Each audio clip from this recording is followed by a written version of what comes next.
Hi, I'm Chloe. 6 months ago, my life was picture perfect. Or so I thought. My husband Eric and I had been married for 8 years, living in the beautiful craftsman house his grandmother left us in her will. I'd spent 3 years renovating it room by room while building my interior design business. Morning sunshine. Eric kissed my cheek that Tuesday in April, his cologne unusually strong. I've got that conference in Chicago this weekend. Think you'll survive without me? I stirred my coffee, noticing his freshly ironed shirt. You've been going to a lot of conferences lately. Third one this month? The real estate market waits for no man. He laughed, checking his watch. Clients expect FaceTime. You know how it is. Is everything okay at work? I asked, trying to keep my tone casual. You seem more stressed than usual. Everything's perfect, he replied too quickly. Just busy. You worry too much. It's not worry. It's interest in my husband's life. I reached for his hand, but he pulled away to check his phone. Important email, he muttered, not meeting my eyes. Gotta run. My best friend May sat across from me at our favorite cafe the next day, eyebrows raised over her latte. And you believe these are all work trips? When was the last time you checked your joint account statements? I rolled my eyes. Come on, May. We've been married 8 years. 8 years isn't immunity from stupidity. She tapped her manicured nail on the table. Remember how he worked late through our entire book club last month? And missed your anniversary dinner for an emergency client meeting? He sent flowers the next day, I said, but uncertainty crept into my voice. Flowers don't make up for absence, Chloe, May pressed, leaning forward. And what about that credit card statement you mentioned last month? The one with charges at restaurants you've never been to? I figured it was client dinners, I mumbled. Chloe, listen to yourself. My brother works in real estate too. Nobody has this many emergency weekend conferences. That night, I couldn't sleep. At 2 a.m., I opened Eric's laptop. We knew each other's passwords, no big deal. His email was still logged in. Nothing suspicious in his inbox. But then I clicked on his trash folder. Hotel confirmations. For 1 room, 2 adults. Dinner reservations for 2. Not in Chicago, but in Napa Valley. And a receipt for a women's bracelet from Tiffany that I'd never received. My hands shook as I called May. I need you to come over. Right now. 30 minutes later, she was at my door in sweatpants and a messy bun. What happened? You look terrible. He's cheating on me. My voice sounded strange, hollow. Look at these. May scrolled through the emails, her face darkening. That son of a... There's more, I whispered, pulling up another email thread. He's been talking to a real estate agent about selling our house. Your house? The one you renovated? His grandmother left it to both of us. But look at this message. Veronica loves the neighborhood. We should list it as soon as possible. Chloe won't be a problem. May grabbed my shoulders. Who the hell is Veronica? I pulled up Facebook and searched his recently added friends. There she was. Veronica Lawson, real estate agent at Eric's firm. All perfect teeth and highlighted hair. She's gorgeous, I whispered. She's a homewrecker, May corrected, scrolling through more emails. And they're planning to sell your home out from under you. What are you going to do? My shock was transforming into something else, something hot and clarifying, like a fever breaking. First, I'm calling my sister Jenna. She's a paralegal. Then, I'm going to make sure Eric and Veronica regret ever thinking I'd be easy to discard. Jenna arrived at my house the next morning with a leather portfolio and a determined expression. I spoke with Raymond Chen at our firm, she said, spreading documents across my kitchen counter. He's the best divorce attorney in the state. You have an appointment tomorrow at 9. I still can't believe Eric would do this, I said, my coffee growing cold between my hands. Believe it, May snapped, joining us at the counter. Men like Eric think with their... What May is trying to say, Jenna interrupted, is that we need to be strategic here. The house is half yours, legally, but we need to document everything before confronting him. How can I document something that happens when I'm not even here? I asked. desperation creeping into my voice. "That's where I come in," May said, pulling out her phone. "I've been researching nanny cams. We can place them in the common areas. Totally legal in this state since it's your residence." "That feels invasive," I hesitated. "More invasive than bringing another woman into your bedroom?" May challenged. "You need evidence, Chloe, not moral high ground." "Raymond suggested waiting until we have all the evidence," Jenna continued, tapping her pen against the counter. "Bank statements, property records, evidence of the affair." "I don't care about the affair," I said, surprising myself with my steadiness. "I care about my house. I put everything into this place." "Then we need to move quickly," Jenna said. "Eric comes back Sunday, right? That gives us 3 days." Later that afternoon, I met with my neighbor, Mrs. Patel, who had lived next door for 40 years. "Of course I've noticed," she said, pouring tea into delicate cups. "That blonde woman has been here at least twice a month since January, always when you're at client meetings. Your husband isn't exactly discreet." "Did you ever think to tell me?" I asked, trying to keep accusation from my voice. Mrs. Patel's eyes softened. "I almost did once, when I saw them in your garden, looking at the property like they were measuring it up. But then I thought, who am I to interfere in a marriage?" "Did you hear what they were saying?" My hands tightened around the teacup. "The woman, she kept saying what a waste it was, such a beautiful house with so much unused space, how she'd turn your studio into a nursery." Mrs. Patel reached for my hand. "I'm sorry, dear." "A nursery?" My voice cracked. "Are they—" No, Mrs. Patel assured me quickly. "She was talking about possibilities, future plans, but I heard your husband say something troubling. He said, 'Chloe always puts this house before starting a family. It'll be easier once we're free of her.' I couldn't breathe for a moment. Free of me, like I'm a burden to be shed. Men can be cruel when they're trying to impress someone new," Mrs. Patel said softly. "But remember, this house knows you. Your love is in these walls." That evening, I met Eric's colleague Thomas for drinks.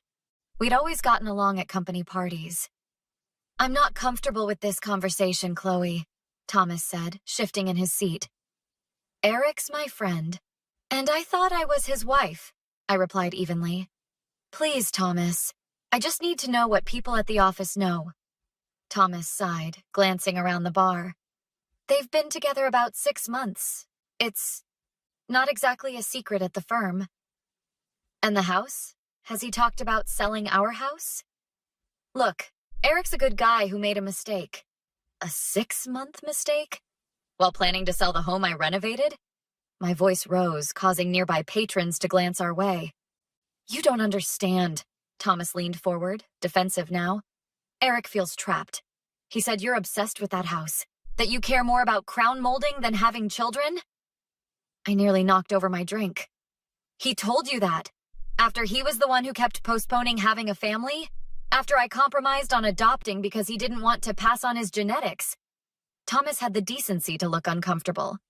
"I'm just telling you what he told us." "And you all believed him?" I pressed. "Not one of you thought to question his version?" Thomas stared into his beer. "He's been bringing Veronica to our poker nights.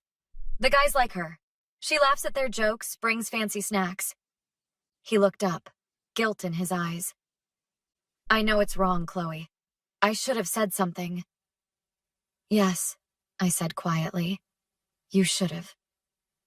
Back at May's apartment, I sat with her and Jenna, finalizing our plan. "Raymond says we have enough," Jenna said, reviewing her notes.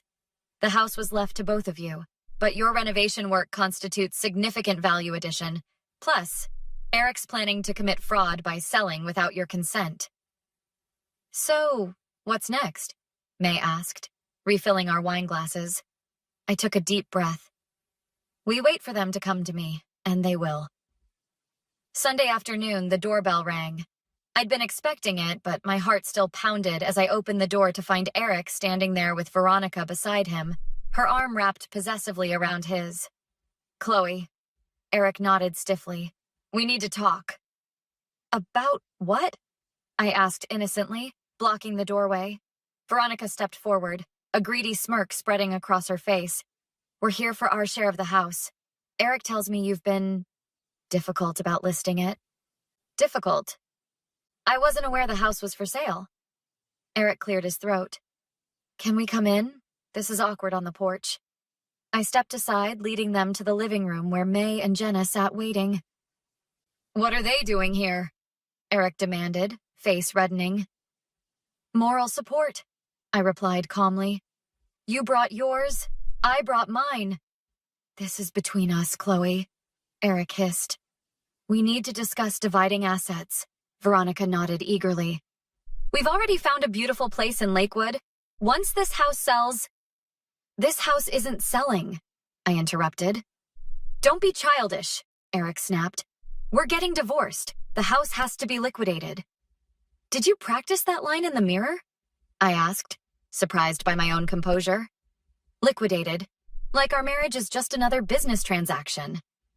That's exactly what it is now, Eric replied coldly. Assets and liabilities. And this house is our biggest asset. Correction, Veronica interjected with a patronizing smile. It's half yours, half Eric's, and Eric has graciously agreed to give me his portion as a wedding present. The room went silent. May audibly gasped. Wedding? I repeated, my voice dangerously quiet. We weren't going to tell you yet, Eric mumbled, unable to meet my eyes. How thoughtful, I said, acid in my tone. And when's the blessed event? Next month, Veronica beamed. Small ceremony in Napa. We're in a bit of a hurry. Her hand drifted subtly to her stomach. Interesting choice of words. Jenna spoke up, opening her folder. Especially since you've already promised Miss Lawson here that you'd sell without Chloe's knowledge or consent. Eric's face drained of color. What are you talking about? I pulled out printed copies of the emails. Did you really think I wouldn't find out? About the affair, the house viewings while I was working, the plans to, quote, handle Chloe? You went through my emails? Eric's voice rose indignantly. That's invasion of privacy. And planning to sell my home behind my back is what exactly? I stood up, surprising myself with my steadiness. Grandmother Wilson left this house to both of us, not just you. She was my grandmother, Eric shouted. And I'm your wife, the person who spent 3 years restoring this place while you built your career. Veronica stepped between us. Look, we can be reasonable adults about this. The market's hot right now. We could all walk away with a nice profit. I don't want profit, I said quietly. I want my home. You can't possibly afford to buy Eric out, Veronica scoffed. Actually, Jenna interjected, given Eric's documented attempt to defraud Chloe, plus the evidence of funds diverted from their joint account to finance your little romance, we have a very strong case for Chloe retaining the house outright. Eric lunged forward, grabbing my arm. You scheming bitch! You planned this! Let her go! May warned, already dialing on her phone.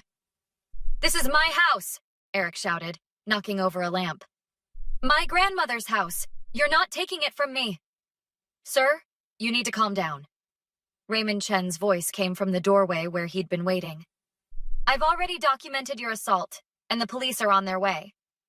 The family home shall remain with Mrs. Wilson, with no buyout obligation, the judge announced, her gavel striking with finality. Mr. Wilson's assault charge will remain on record, with mandatory anger management counseling. 3 months had passed since that Sunday confrontation. Across the courtroom, Eric slumped in his chair while Veronica glared daggers at me. That evening, we celebrated at my house, with takeout and champagne. The doorbell interrupted our toast, and I opened it to find Eric standing alone, haggard and unshaven. Can we talk? He asked quietly. Just for a minute? I stepped onto the porch, leaving the door ajar. I messed up, he admitted. Veronica left me yesterday. Said I wasn't worth the trouble now that the house is gone. That's not my problem. I know, he sighed. I just wanted to say I'm sorry. For everything. Maybe someday we could... Stop. I held up my hand. There is no someday, Eric. There's no forgiveness waiting around the corner. You didn't just cheat. You tried to take my home, my security. You lied to everyone about me to justify your behavior. People make mistakes, Chloe. A mistake is forgetting an anniversary. What you did was calculated betrayal, and I don't owe you absolution to ease your conscience. So that's it? His voice hardened. 8 years means nothing? It meant everything to me, I replied. That's why your betrayal hurt so much. But I'm not that woman anymore. The one who would forgive anything to keep peace. I like this version of me better. I turned to go back inside where my friends waited. Chloe? Eric called after me. What am I supposed to do now? I paused at the doorway. That's the thing about consequences, Eric. They're not about what happens next for you. They're about what happened before. Good luck with your new life. Later that night, after everyone had gone, May helped me clear the dishes. So Raymond seemed interested, she teased, bumping my hip with hers. Maybe, I smiled, surprising myself. But I'm not rushing into anything. What's next for you? She asked, drying her hands. I looked around at the house I'd fought for and won, the perfect crown molding, and the restored hardwood floors, the built-in bookshelves I'd crafted by hand. I'm thinking of expanding my design business, maybe helping other women create spaces that are truly theirs, that no one can take away. I like that, May nodded approvingly. From victim to victor to visionary. I laughed, feeling lighter than I had in months. I was never a victim, just temporarily confused about who had the power. Have you ever had to fight for something that was rightfully yours? What would you have done in my shoes? I'd love to hear your thoughts in the comments below. Don't forget to like and subscribe for more stories of women reclaiming their power.